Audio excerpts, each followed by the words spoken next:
Hello and welcome to another episode of Motors for the Masses, and this week we take a couple of steps up as we have a look at two 400cc bikes.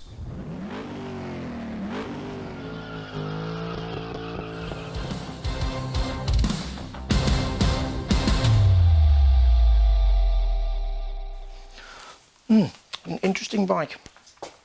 MASH have been around since 2014, a French manufacturer as part of SEMA, but like many, now have their bikes built in China.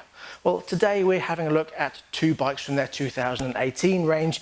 That's the Roadstar 400cc and the Dirtstar Scrambler. So let's get cracking on those.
The Roadstar has a 398cc, 4-valve, single overhead cam, air-cooled EFI engine and a 5-speed transmission.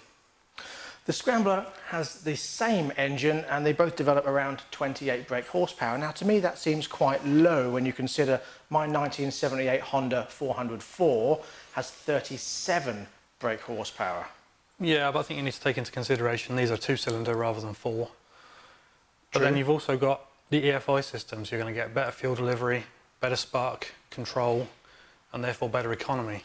Yes, they're more modern. Yeah. And unfortunately, as we know, modern quite often means slower, less fun.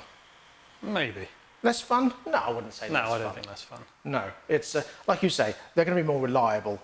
That's the important thing. They're not going to be fiddling around trying to set the carbs up and making sure the bike's running properly every now and then. They can just get on and ride, and that is the beauty of these modern 400s. They are easy to get on and ride with no hassle. These are very retro bikes with retro mechanics, being air-cooled and having a kickstart, for example, although they do have an electric start. Indeed. Now, the engines are based on the old 1980s Honda XBR 500. Okay, they have been reduced by 100cc and they are now built in China, but they've got a very good pedigree. However, they do seem to lack a little bit of power. However, these are not race bikes. They have a top speed of around 90 to 95 miles an hour, which is absolutely perfectly ideal for this style of bike. Both bikes use the Bosch ABS system on the front with a double piston caliper and a 280mm disc. However, they do both have a drum rear brake, although it is a large drum rear brake. Both bikes use telescopic forks and twin rear shocks. Although the Scrambler forks are 6mm wider in diameter, being 41mm over the Roadstar's 35mm. Both bikes weigh in at around 151 kilograms. And have a 13-litre fuel tank. On the front of the Roadstar, we have a 100 tyre on a 19-inch rim. And on the front of the Dirtstar Scrambler, we have a 90 tyre, also on a 19-inch rim. Both bikes have a 130mm tyre on the rear with an 18-inch rim. Of course, the Scrambler has Scrambler tyres. Yeah, funny that. Both bikes are around 2.1 metres long and 740mm wide. And they're around 1.1 metres tall with a 780mm seat height, although the Scrambler is slightly taller because of the bars. Now, it does say on paper 740mm on both these. However, with the angle of these bars and the rental bar across there, it does feel slightly wider, possibly 750. It looks wider. However, they are extremely comfortable. Now, we're both around sort of 5'11". Malcolm's slightly taller than that, and feet are almost flat on the floor, and they just feel very well balanced. And of course, when we take them out, we will test that out on the road. I do like the seat on this. It's sort of mohairish, isn't it? Rather fluffy rather than the vinely, leathery one on there. Yeah, it's a lot like the roof on an old BMW Cabriolet. Absolutely, like that. yeah. But overall, really pleased so far. So let's start them up, have a little listen, and then Mark will take them out for a little buzz around.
So what's it like to ride on the bike? Well, it's actually very comfortable.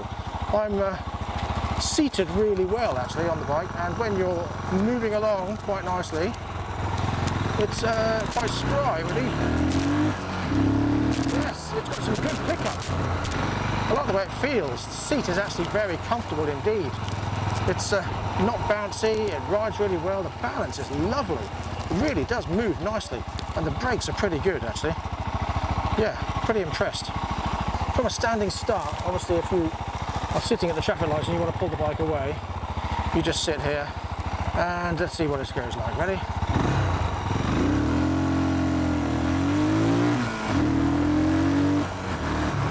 Yes, it's got some fantastic pull away. Very pleasing, very nice indeed. At slow speeds you feel, is the front end a bit heavy? But actually no, it's not. Whilst you're riding, it really isn't. It rides lovely, and I'm very impressed with the position, the feel, the comfortability. Let's turn it around in this very small space here. Fantastic. No problems whatsoever. Right, let's take this back and have a look on the scrambler.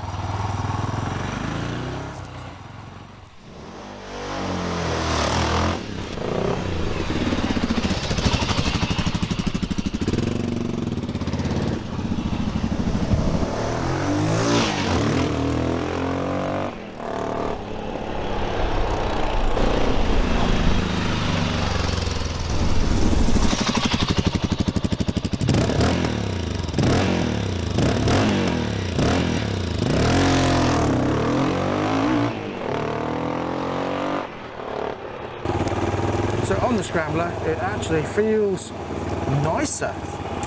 I love the position of this. I love the sound. It just sounds much meatier, of course, because it's got a different exhaust, a 2-into-1 system. I'm really pleased with how this feels on the road. Very nice indeed. Of course, this is a private track that we're on, so it's you can ride the bike on tarmac, which is quite nice. But yeah, I'm loving this. I prefer this, I think, over the other one.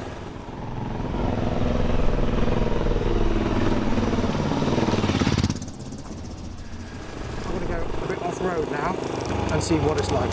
I may go off microphone, just bear with me.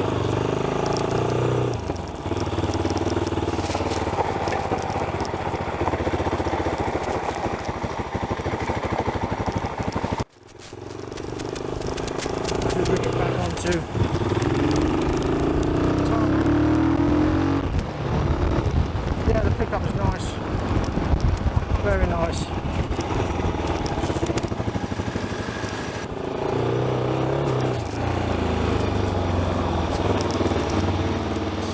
So what do I think about them? Well, I'll be honest, they both feel slightly different.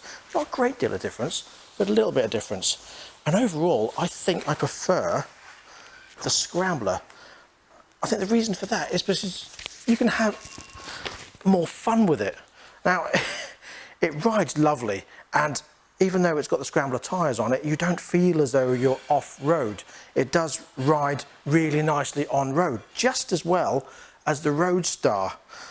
Suspension is great on both of them.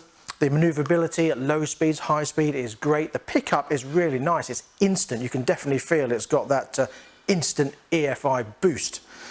Now, when it comes down to styling, and I'll discuss this with Malcolm in a minute, but I think I prefer this one. But I like the twin exhausts on that, and I love the colour schemes. But I also like orange and the black. And I like this grille, but I also prefer those dials.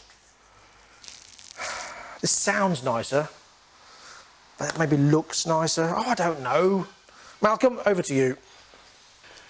I'm personally not really sure what to say about these. They both look really rather good. It's the little things, I guess, like this kind of mohair seat, and the fact this one's got a nice LED rear light.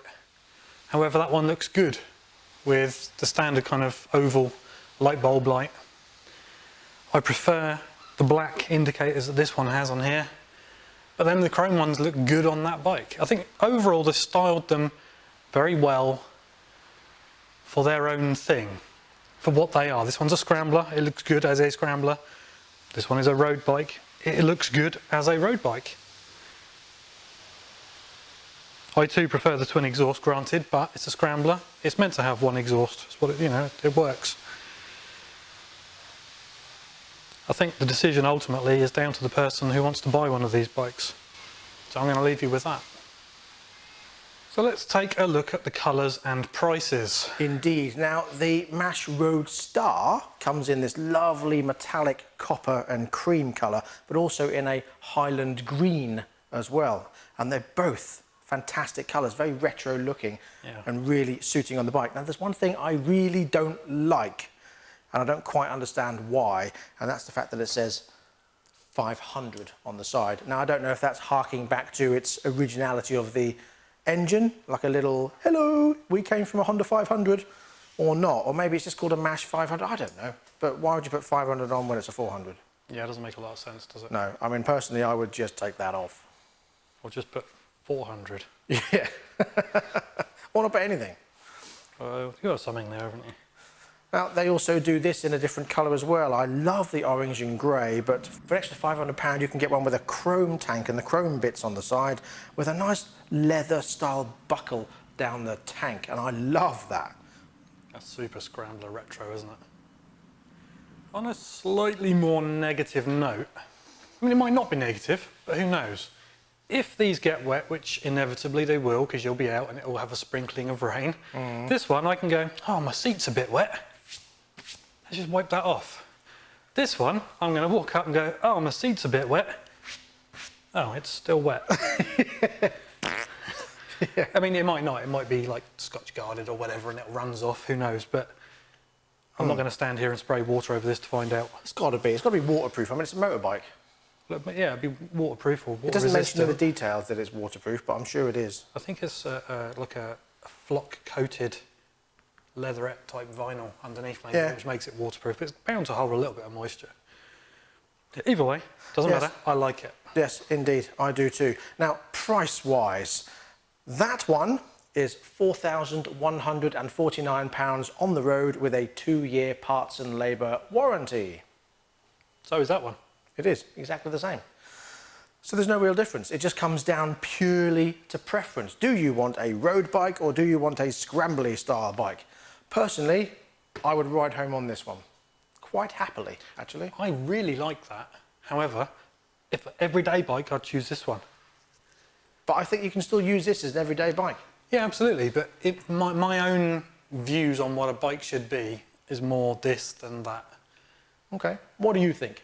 Please let us know in the comments below which one you prefer, if you have one, and what you think about them. And for now, that's it for this episode. We are back again soon with more motorbikes and more cars and more projects. Until then, though... Ride and drive extremely safely.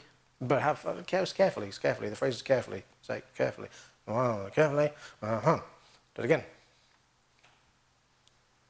Please ride and drive carefully. But have fun! Indeed. See how it works? It flows. I've just witnessed a lot of accidents recently, and that just seems to be a bit of a thing.